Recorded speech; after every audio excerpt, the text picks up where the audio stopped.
Hello everyone, welcome back to a new video. Today I'm going to be making a fantastical sea turtle lightbox. So let's just get right into it. The idea for this project came to me last week when I made my jungle tiger lightbox, and I thought it would be fun to make more tropical themed ones because it was really fun. And this idea popped into my mind of having a giant turtle in the ocean, and you can see all the ripples and waves around it, and it could be really cool and kind of simpler. So I made a really thorough sketch and got started. This video is also a collaboration with my mom. She makes cloisonné enamel jewelry and she's making a sea turtle. Her video will be up soon, so check her out, and her channel is really cool. And this papercut project is also quite simple. It's only 2 layers of cardstock and then 1 layer for the back. So the first step you want to do is draw a 1/2 inch border around all of your sheets of cardstock. This is important for attaching foam board later on when we assemble.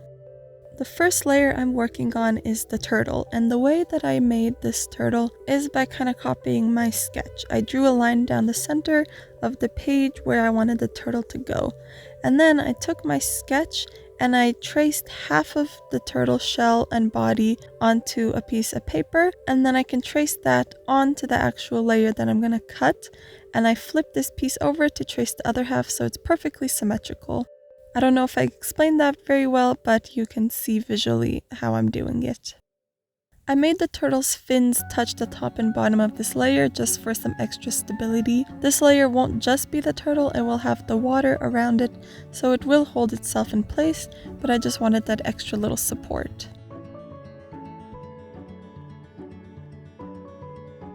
Then I copied over the shell pattern.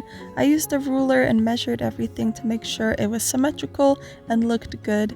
I copied the shell pattern from a really gorgeous sea turtle photo that I found online with this beautiful pattern and all of the little sections of the shell, so I'm copying that for this lightbox. This turtle will be the focal point, so I wanted to make sure there were plenty of details. I'm going to layer up different amounts of sketching paper, tracing paper, and cardstock to create light and dark spots on the shell. This first part is pretty simple. I'm just cutting out the shape of the little pattern in the shells, cutting out the negative space.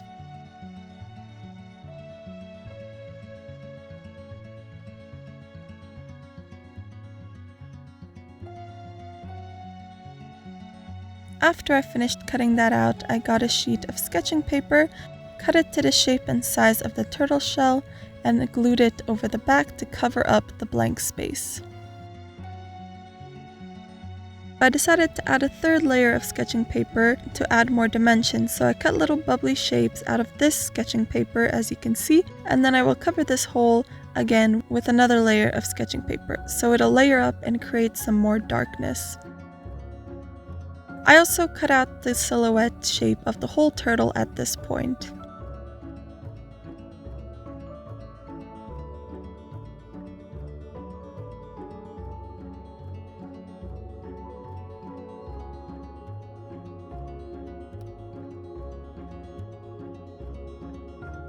And honestly, this turtle is actually quite easy to make because one of the last steps I have to do is cut little holes and details around on the fins and head, and then cover those holes with sketching paper to create more dimension. As you can see, I'm drawing out these different blobs and I guess kind of scales on the turtle, and I spend a lot of time cutting these out, and I really love the details it adds. I will also create the water like I did in my 3D diorama lightbox, which is this tree with the dragon, and I like the water ripple that I created. It's kind of this anime style water, and I think it looks really cool, so I'm creating a layer of that and gluing it around the turtle. But all of that is pretty simple and a little bit boring, so while we're here, I'm going to share a story that my sister made for this lightbox. I saw the turtle again tonight. I was walking along the shore searching for salvageable driftwood when its giant head breached the ocean's surface and pushed through the water like the front of a mighty ship. It was about that size, and it dominated the water around it, gently nudging tiny fish out of its path. It had been coming around every night for some time now. When I first met it, I was totally taken aback by how gentle it was. This magnificent titan would have been capable of drowning every creature in the entire ocean. However, it swirled around every vulnerable life form in a gentle, thoughtful dance as it headed for land. When it arrived at the shore, it pulled itself upon land until it was sitting a mere 3 inches from me. It emitted an unintelligible sound as it stared into my very soul. Its eyes were deep and intelligent, like it had lived for many eternities and had seen many centuries of happenings. It had done this every night, and I don't know why. I was glad for its company, though. It brings a calming presence with it that soothes my nerves. Ever since I had been shipwrecked on this island, I watched the faces of the moon carefully, trying to track the length of my accidental imprisonment. I'd been stranded on this sandy, desolate island for a while, and every day it becomes longer and I grow hungrier. The turtle had inched closer and closer to me every night. However, it had never before come close enough for me to touch it. I reach out now and run my fingers along its smooth shell. It has beautiful flowering patterns on it in all shades of brown and green. It's beyond beautiful. When the tips of my fingers touch its skin, a feeling of urgency enters my body and spreads. I'm suddenly full of energy. Every muscle in my mind is ready to go, ready to jump, to run, to explore. Suddenly, the turtle turned and headed back to the ocean, beckoning me to follow it into the water.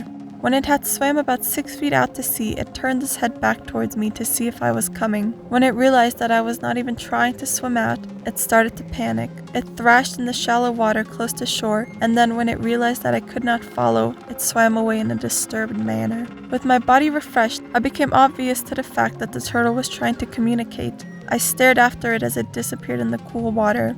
I didn't know what it wanted, but I know I can't stay here longer. After my last encounter with the turtle, I could not sleep. I dragged my new chunks of driftwood back to my hide-covered lean-to in the middle of the forest and lay down on the cool dirt. However, I could not drift off. I had to follow that turtle, so I headed out again. By the time the rays of the morning sun started to turn the sky pink, I had a good-sized pile of sticks and large pieces of driftwood.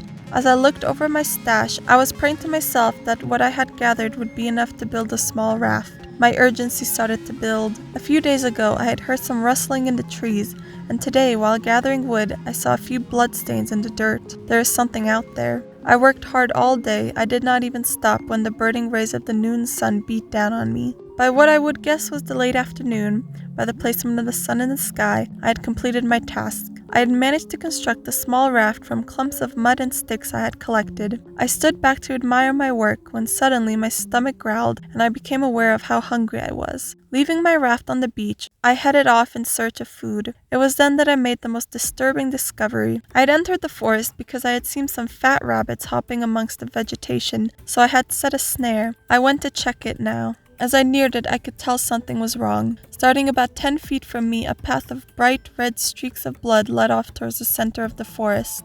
As much as the presence of the blood sickened me and caused the hairs on the back of my neck to stand up, my curiosity had been stoked, so I decided to follow. The path of blood ended in a clearing in the center of a treeless area where the grass had been trampled and crushed like something heavy had been dragged over it. Nestled amongst the flattened blades of grass, a long, grisly-looking pile of bones sat. They were still fresh. The jagged bits of flesh that clung to them still looked wet and slimy. Pressed in a puddle of mud next to the bones was a huge paw print. The paw that made it must have been gigantic, since the indentation it left behind was at least a foot deep. There were smaller indents attached to the large print, and from this I learned that the creature who had left it had 4 toes, and each were tipped with long, thin, needle-sharp claws. I nearly leapt out of my skin when an ear-splitting roar ripped through the silence of the jungle. The roar was followed by huge, thundering thumps that caused the earth under my feet to quake. Then a whole wall of trees came crashing down one after another. They tumbled to the ground, pushing and bumping into each other like dominoes. After about 20 trees had fallen in that manner, the creature came. It stumbled over the trunks of the fallen trees with wobbly, clumsy movements. I squatted behind a stump that had been left by a ripped-up tree and prayed that it would not notice me. Unfortunately, it must really not have been my day, because before I had even had a chance to count to 10, it had sniffed me out. It bent down so it could see behind the stump and get a better look at me. As it stared down at me, I stared up at it, and the creature was stomach-churningly disgusting. Its long, brown, yak-like fur was matted with blood and mud, and the drool that kept spraying out of its mouth onto its chest. Its face was furless, its anatomy similar to a human's, however its skin was incredibly thick and cracked like dry mud. It sniffed the air, breathing in my scent, and another mighty roar tore from its throat. The sight of its razor-sharp teeth and the stench of its rotten breath spurred me into motion. With the speed of a frightened rabbit, I dashed from behind the tree. Fortunately, the monster was not very swift on its feet. It lumbered after me with surprising slowness, leveling large patches of forest as it went. I ran with energy I didn't know I had, and did not stop running. I did not stop when the tiny branches of the trees cut at the bare skin on my face. I did not stop when the stones and vines threatened to trip me as I stumbled for a second and kept sprinting. I did not stop running until I broke free from the grip of the forest. I flew onto the sand of the beach and spotted a welcoming sight in the calm blue waters of the ocean. The turtle had returned. It swam distracted, anxious circles close to the shore. On several occasions it opened its beaked mouth and more unintelligible sound flowed out. It was calling to me, I was sure of it. If only I could reach my raft. I was sure the turtle was here to lead me to safety. The forest behind me emitted up loud groaning and snapping sounds as the creature ripped its way through. Without the dense vegetation of the forest to slow it down, it was much swifter, and managed to grab me by the hair and scoop me up. I screamed as I was lifted into the air. My life flashed before my eyes as the monster opened its giant mouth to swallow me whole. My fingers brushed limply against the leg of my pants. It was then that the outline of a folded knife met my fingers through the fabric.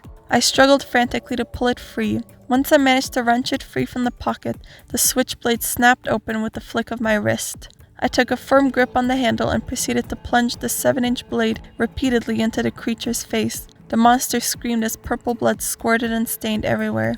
Just like I predicted, I was not able to kill the terrible creature. It did drop me, however, and I landed hard.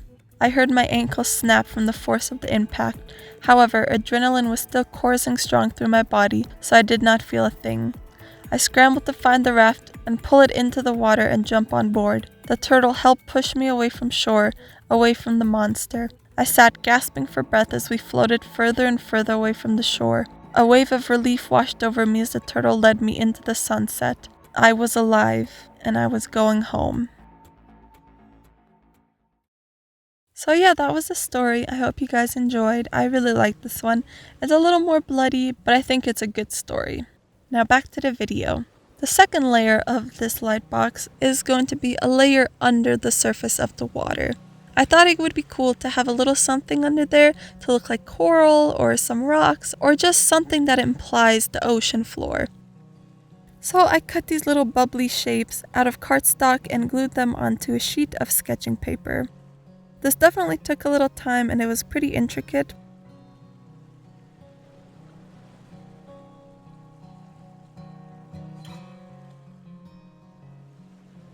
Also, I have a Patreon if you want to check it out.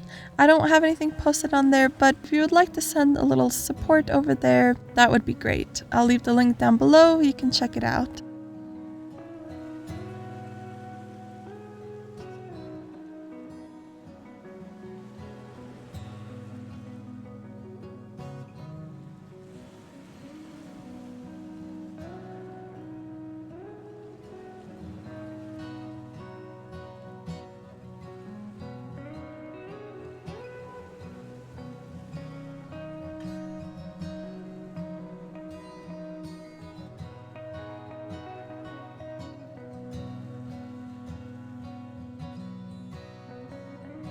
Then for the third layer, I just cut out a blank page. This will frame the whole Lightbox. Now I can start assembling. I got 8.5 by 11 strips of foam board. I only needed 6 of them for this project, and I assembled all of my layers. However, before I glued together the whole Lightbox, I decided I wanted a little boat or raft or something. So I decided to create a boat first.